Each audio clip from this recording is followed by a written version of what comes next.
speaking. take a listen. Yeah. Power and Light. I'm joining you this morning from the Lee County Civic Center, which is one of our big staging sites that we have put together in order to respond and restore power here in Lee County.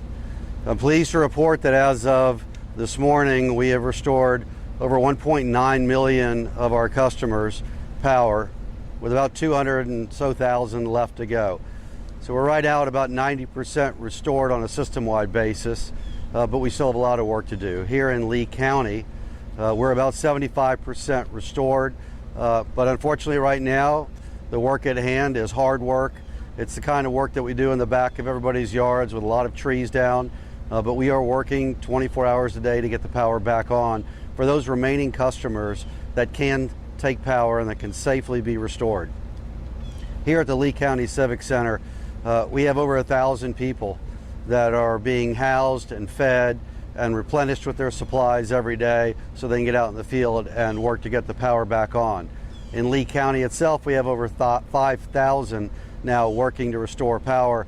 That's out of the 21,000 that we have deployed throughout the state of Florida, and more resources are now collapsing into Southwest Florida, with our goal and our effort to try to get everybody restored earlier than we even planned before, and that would be by close of business, end of the day on Friday. So our hope is to have all the customers who can safely be restored by the end of the day on Friday.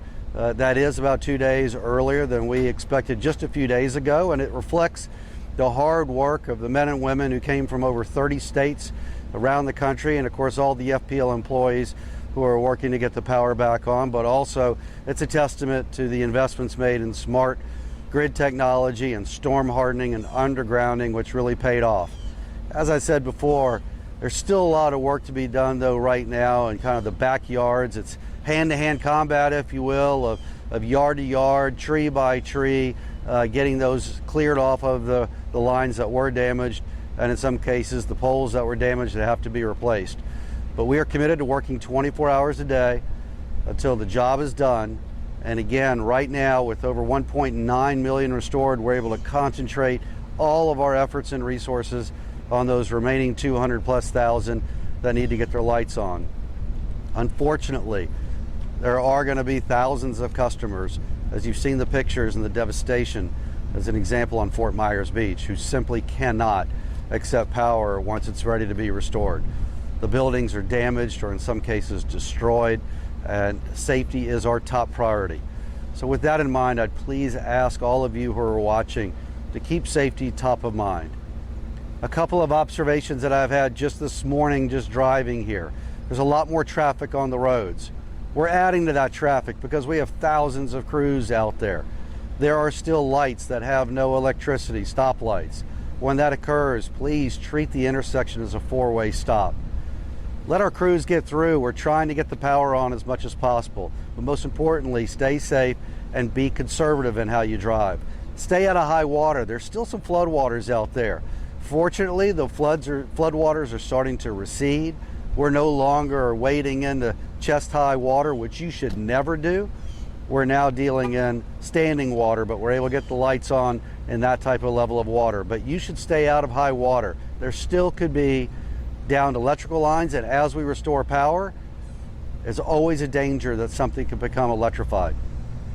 If you're running a portable generator still, please make sure it's away from any open windows and never run it in a closed space like your garage.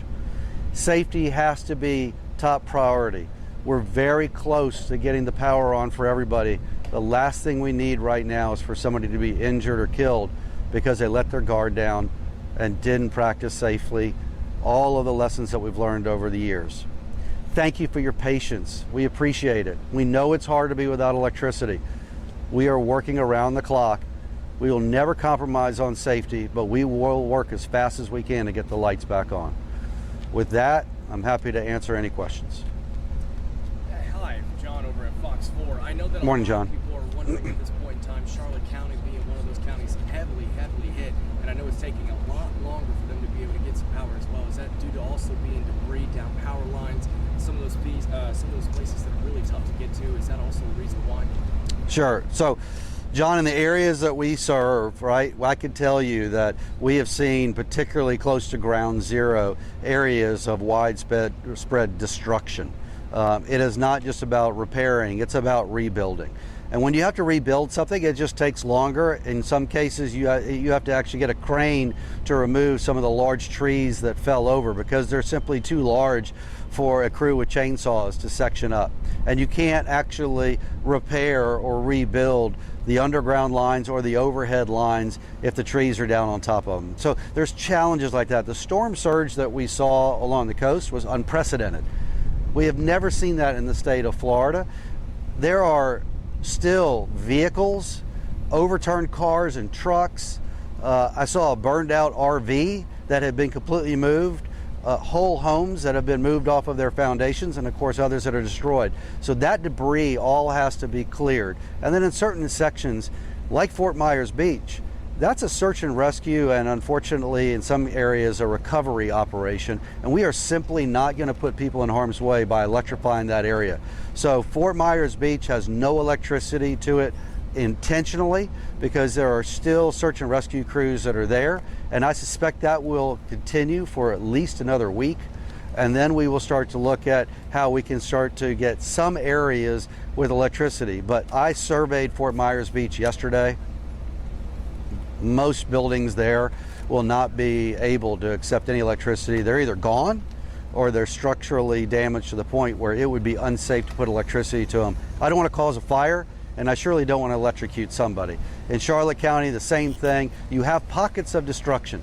I don't know if that was from storm surge, a tornado, a microburst. Mother Nature is powerful. She will humble you every time in these storms.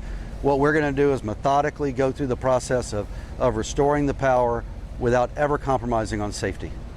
And this question is coming back from the station over at Fox 4 with Chris and Amy. They're wondering, are we going to start planning on maybe having some more underground power lines now that we've seen what's happened after this destruction, or are we going to continue on to have that plan maybe set in the future and still have them overhead right now? So it's a combination. We have about 75,000 miles of distribution line in the Florida Power and Light system in Florida. 40% of that is currently underground, and we've accelerated that, and we're moving rapidly forward. Now, we need to continue to get the support. There's actually a vote today at the Public Service Commission in Tallahassee on approving or not the undergrounding plan that we have and other investor-owned utilities have.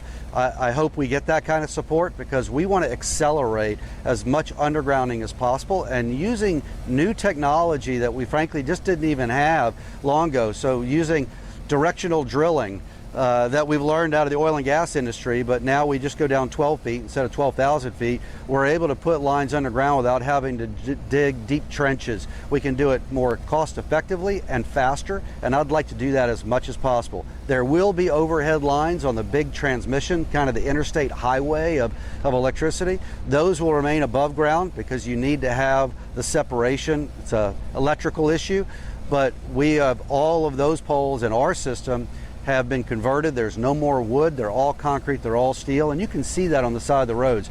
We lost 0 transmission structures in our entire system. Not one pole came down that carried a transmission line. And that's the backbone of any electrical grid. And so we are just in the process of cleaning up and repairing instead of rebuilding. That's a night and day. That is weeks and months if you have to rebuild it versus days or a week or so to repair it. Now, I know that obviously there's a lot of future measures that we're looking at. Just kind of tell me, after seeing everything that we've had from Hurricane Ian, is there anything in the future that we're looking at as far as extra safety measures after what we've seen? Yeah, so I will tell you that we learn from every single storm because every storm is different. This one had storm surge, which was unprecedented. This one had floodwaters that we have not seen. Orlando got more rain in a day than in its history. We learned from every storm, like we did as an example in Superstorm Sandy when we sent crews to New York to help them get back on their feet.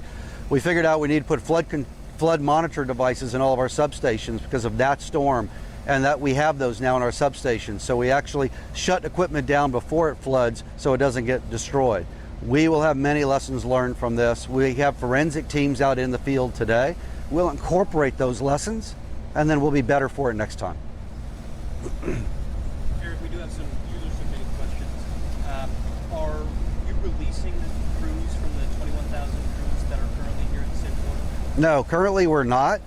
I expect that we will by the end of the week.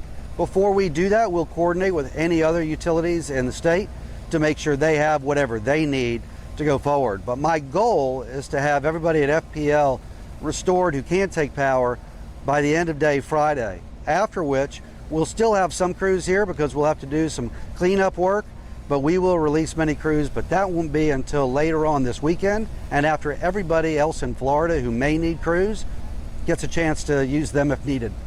For those customers that are Excuse me. Is there anything they can do to speed up restoration and help FPL? Other than be patient, no. Please don't go out and try to trim trees on your own. Please be careful of any downlines still around you and stay away from those. I'd say one thing that people could do, and I know this is hard, but if you can, stay off the roads. We're moving a lot of people and equipment around, so if you have to get out to go to the store and then go home. Traffic is one of our biggest issues right now, and every hour that I have crews stuck in traffic, that's an hour they're not actually getting the lights on. Now, will you guys be helping send some crews to LCEC since they're behind? We will help Lee County Electric Cooperative with crews, with materials, with logistics support, with whatever they need. I am in regular contact with their CEO. I spoke with her this morning. Every day we talk about what their needs are, and this is all about helping each other. This is Team Florida. Every Floridian needs to get their power back on as quickly as possible, and our goal is to help anybody and everybody get their power back up just as fast, as safely as possible. Safety first, we'll get the power on. If Lee County needs something, we're here to help, and we're already working together, and we have teams working with their teams to help them speed the process. Eric, another viewer who submitted a question. You mentioned homes being able to receive power. Who needs to inspect the electrical system of a home if somebody does not have power? All right, so if your home has been damaged, you're going to have an inspection that is by an licensed electrical contractor that is approved by the county or the city. The counties, the cities, they all have approved electrical contractors. I know they're working on expanding the numbers of those folks that can do it, but before we can actually restore power to your home, if it's been damaged, then you must get an inspection to make sure it's safe. It's not about bureaucracy, it's about safety. The last thing we want to do is electrify a home and then create a problem, whether it's a fire hazard or an electrocution hazard. So this inspection is really critically important. Counties and cities know it needs to get done. They've already geared up to help with that as well. But you need to call a licensed electrician and have your home or your business inspected. Last question for you, Eric. You've talked about 95% restoration by this Friday. Is there any timeline on that final 5%? Yeah, look, I want everybody up by the end of Friday. Part of this is there are many customers who simply won't have the inspections, won't be able to be restored at that point. So we will have effectively everybody done by the end of Friday. It's just there are going to be a percentage of customers, a small percentage, but it's still a large number that simply cannot. As I said, there's over 15,000 of our customers on Fort Myers Beach. They will not be restored this weekend at all because they're still doing search and rescue operations. Any other questions? Again, I want to say thank you for all of our customers, for your patience, for your understanding. Many of you have been so kind to our crews and thanking them when they're in the field. These men and women have worked really, really hard to get their lights back on. There's an army of people behind them to make this happen as well. They've left their families behind to come here to help us. I thank all of them. Please stay safe. Please stay focused on safety and know that we will not stop until every customer who can safely take power is restored, and we'll work it 24/7. Thank you very much. All right, that was an FPL live news conference from the Lee Civic Center where they have a command center posted. And I think the main takeaway for people who still don't have power in parts of Lee County is that it is coming. The deadline or the goal hasn't changed at all. By the end of the day Friday, FPL hopes to have almost everybody's power back on, not just in Lee County, but all over Southwest Florida. Yeah.